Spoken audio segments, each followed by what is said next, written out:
Rain poured endlessly over the city that never paused. New York, loud, crowded, uncaring. People rushed past one another, hiding beneath umbrellas, eyes fixed on their destinations, never on each other. Among them was Emily, mid-20s, soaked, tired, and defeated. She had just left her third job interview of the week. Her umbrella was torn, her shoes squished with every step, and her phone buzzed with yet another rejection. She paused at a crosswalk, watching the cars race by. Her reflection stared back from a shop window, a woman trying to hold it together. A notification blinked on her screen. "We regret to inform you." She sighed, lowered the phone, and that's when she saw him. An old man, limping heavily, trying to cross the busy street. Rain drenched his faded coat. He leaned on a crooked cane and dragged a small, weathered suitcase behind him. People passed him without a glance. No one stopped. Some even swerved to avoid him, as if kindness had become an inconvenience. But Emily couldn't look away. Without thinking, she stepped into the street. A horn blared. Tires splashed water near her feet. She reached the man and gently touched his arm. "Let me help you," she said. He looked at her with weary eyes that had seen decades more than hers, eyes that seemed surprised someone still cared. Together, they made it across, step by step, until they reached a bench under the awning of a closed bookstore. Emily took off her soaked jacket and draped it over the man's shoulders. From her bag, she pulled out a sandwich, slightly crushed, and offered it to him. "You need this more than I do," she said with a small smile. The man stared at the sandwich as if it were made of gold. No one gives without wanting something. "In return," he murmured. "I don't want anything," Emily replied. "You just looked like you needed help." He nodded slowly, then said nothing for a long time. The city kept moving around them, but in that moment, on that bench, it was just the two of them. She asked if he had someone to call. He shook his head. She asked if he needed a doctor. Again, he declined, and then, quietly, he asked, "Tough day?" Emily laughed bitterly. "You could say that." "I know the feeling," he said. "I've sat in those same shoes, broken, tired, wondering if anyone even sees me anymore." She looked at him. Something about his presence, calm, grounded, made her forget the rain, forget the failure. Then he motioned to the suitcase beside him. "People always ask what's inside." Emily smiled. "I won't." He chuckled. "That's why you're different." They sat in silence. Not the awkward kind. The rare kind, peaceful, understanding. Before she could speak again, her phone buzzed. Another rejection. She didn't even look this time. The old man watched her, then said, "You're not invisible. You matter. And one day, all this pain, it'll make sense." Emily nodded, unsure what to say. Something inside her shifted, gently, like a weight being noticed, finally. The man stood slowly, gripping his cane. He picked up the suitcase, then looked at her one last time. "The world still has kind people like you," he said, "and it remembers them." He smiled, and then turned, disappearing into the misty street as the rain softened into drizzle. Emily remained on the bench, soaked, jobless, but strangely, not hopeless. She didn't know it yet, but that brief moment of kindness was about to change everything. The rain had softened to a whisper. Drops slid slowly down window panes and car roofs, the city's noise now muffled under wet streets and dim evening light. Emily sat still on the bench, watching the old man as he shifted his weight, standing with effort. His coat clung to him, still damp from the downpour. At his feet was the small suitcase, weathered, old, and far too ordinary for what came next. He bent slowly, unlatched it, and lifted the top open. But instead of clothes or belongings, it revealed a glimmer of something unexpected. a gold briefcase. Shone beneath the dull street lamp like a misplaced treasure, polished, heavy, and locked tight with intricate clasps. Its surface reflected the gray sky and glowed faintly, as if it didn't belong in this world. Emily leaned in slightly. Her curiosity was piqued, but she held her tongue. The man caught her glance, then chuckled softly. People see gold and forget. Kindness, he said, but not you. She looked at him, puzzled, unsure what to say. He sat down beside her again, the golden case on his lap now. He ran his hand across its surface with a strange tenderness, like he was touching a memory.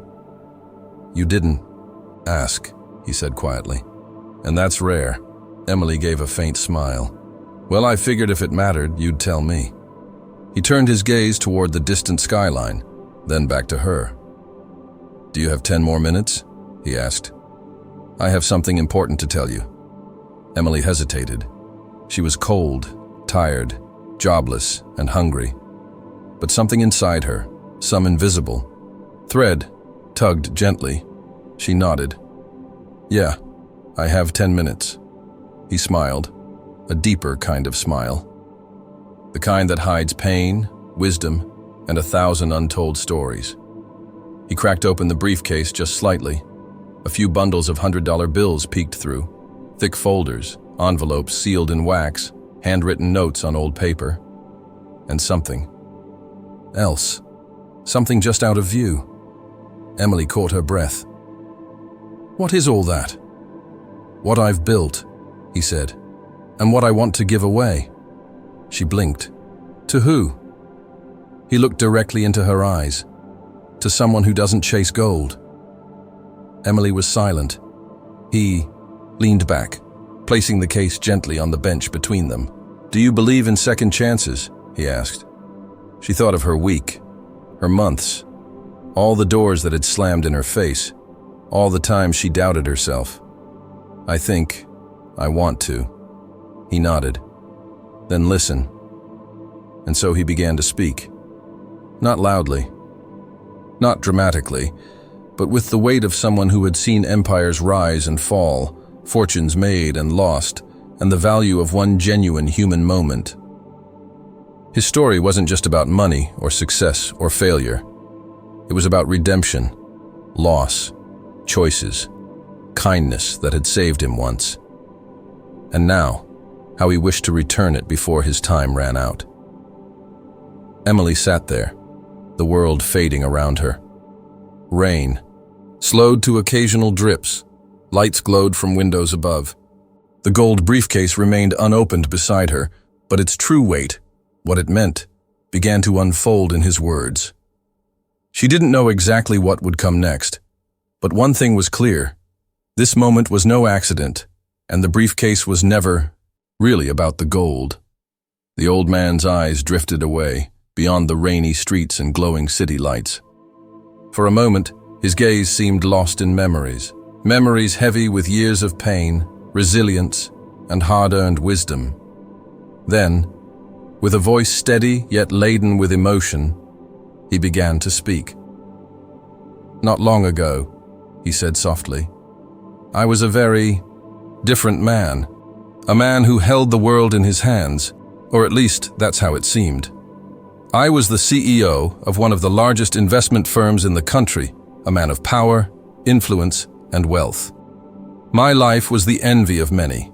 Luxury cars, a penthouse suite overlooking the skyline, board meetings where decisions shaped markets and economies. People knew my name.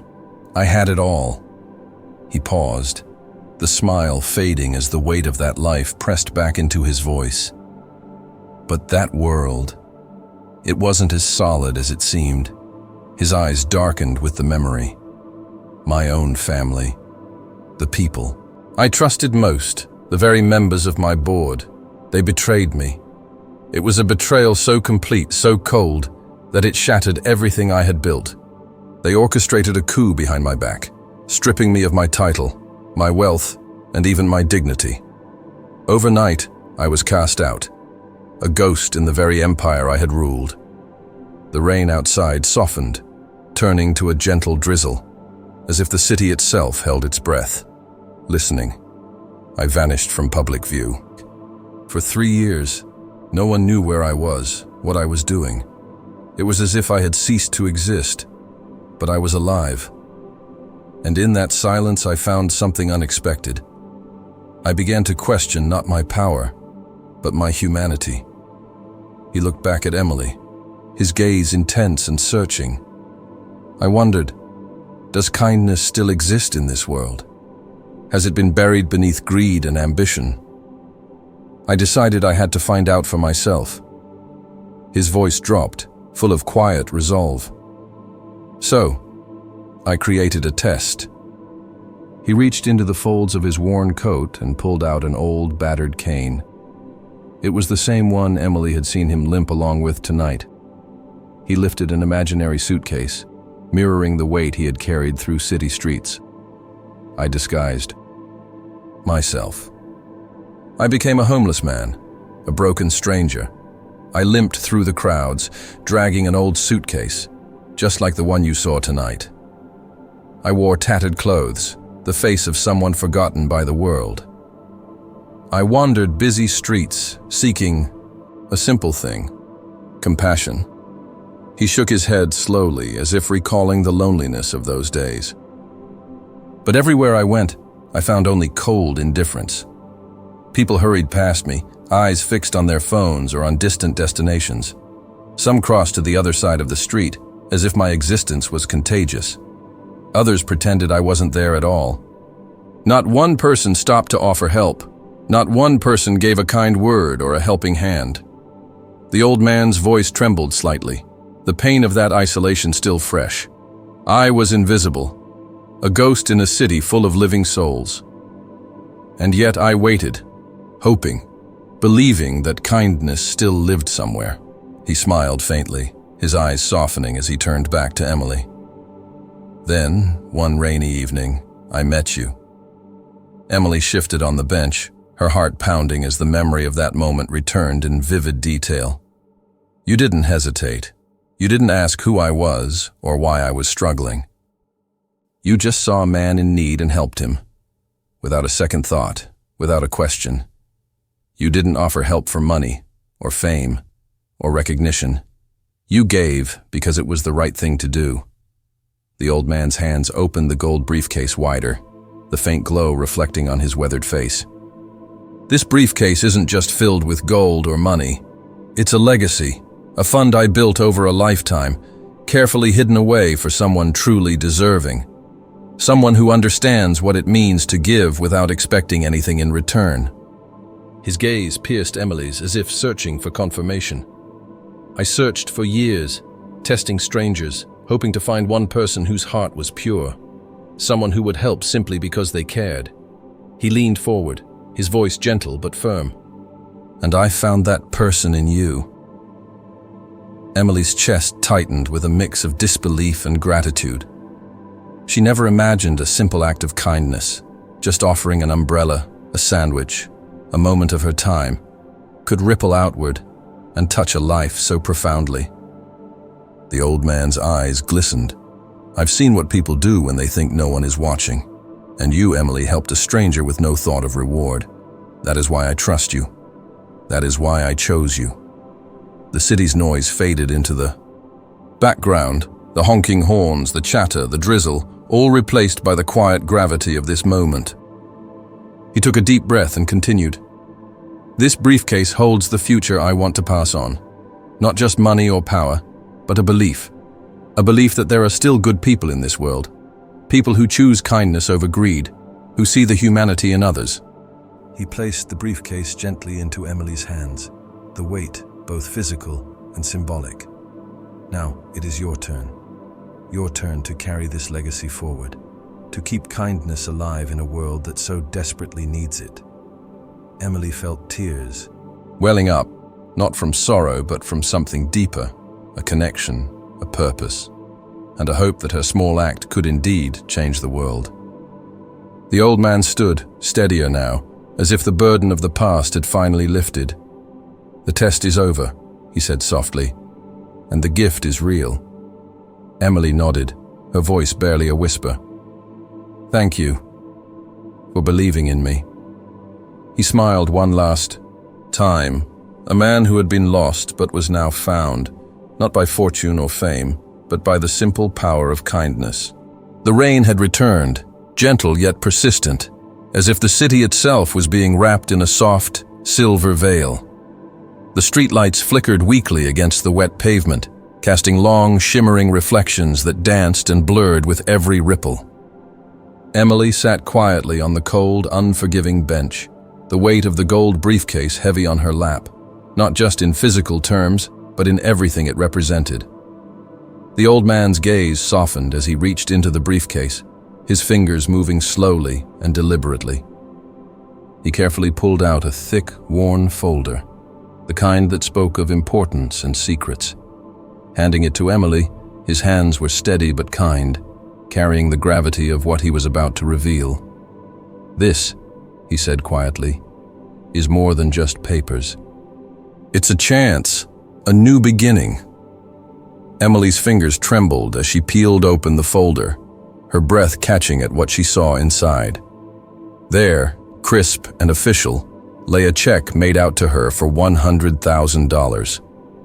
Her heart pounded, as the reality of the amount hit her, enough to change everything. Beside the check was a formal letter, sealed with an embossed emblem that shimmered faintly even under the dim streetlights. It was an invitation, an offer to join his private foundation as a trusted member, a place where her kindness and compassion wouldn't just be appreciated but amplified, where her actions could ripple outward and touch countless lives. And then, tucked carefully beneath the letter, was a handwritten note. Delicate, personal, and unexpected. The note read, "To Emily, for your heart, the rarest treasure in this world. This is an investment in someone who believes in kindness, who acts without expectation. Together, we will build a better tomorrow. With deepest gratitude, the man." Emily's eyes filled with tears, the kind that come from the overwhelming mix of disbelief, hope, and gratitude. She looked up, meeting the old man's eyes, her voice barely more than a whisper. I don't know what to say. This is too much." He shook his head gently, a small smile curling at the corners of his lips, a smile that carried years of pain now softened by hope.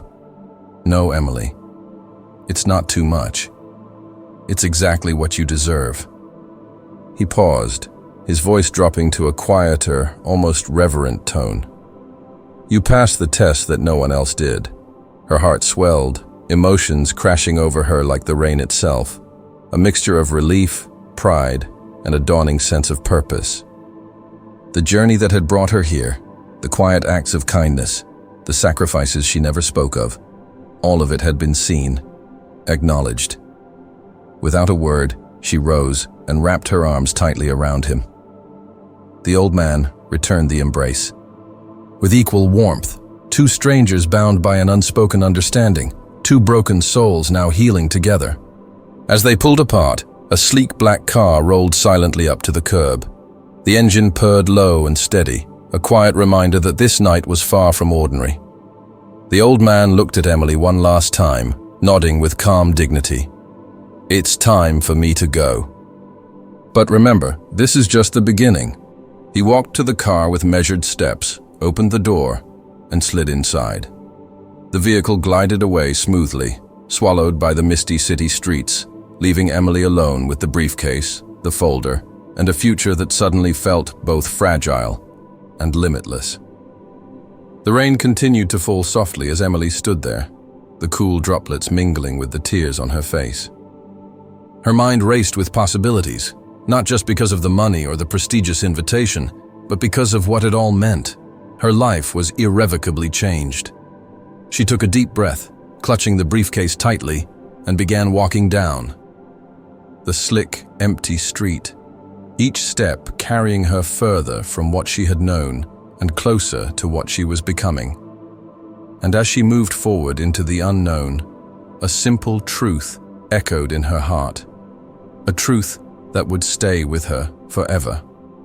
Kindness is never wasted. Sometimes it's just a test in disguise, adding suspense and depth. But beneath the surface of this quiet moment, something else lingered in the air. A mystery wrapped in the soft patter of rain and the dim glow of streetlights. The briefcase was not just a symbol of reward.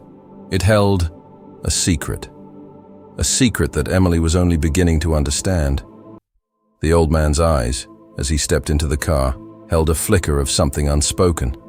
A knowing that Emily's life was about to change in ways neither of them could fully predict. This was no ordinary gift. It was a doorway, a challenge, a responsibility cloaked in opportunity. Inside that folder were not just papers but plans, blueprints for a future that could reshape entire communities, lives waiting to be touched by hope and kindness. Emily's gaze lingered on the folder. Was she truly ready? Could she carry this burden?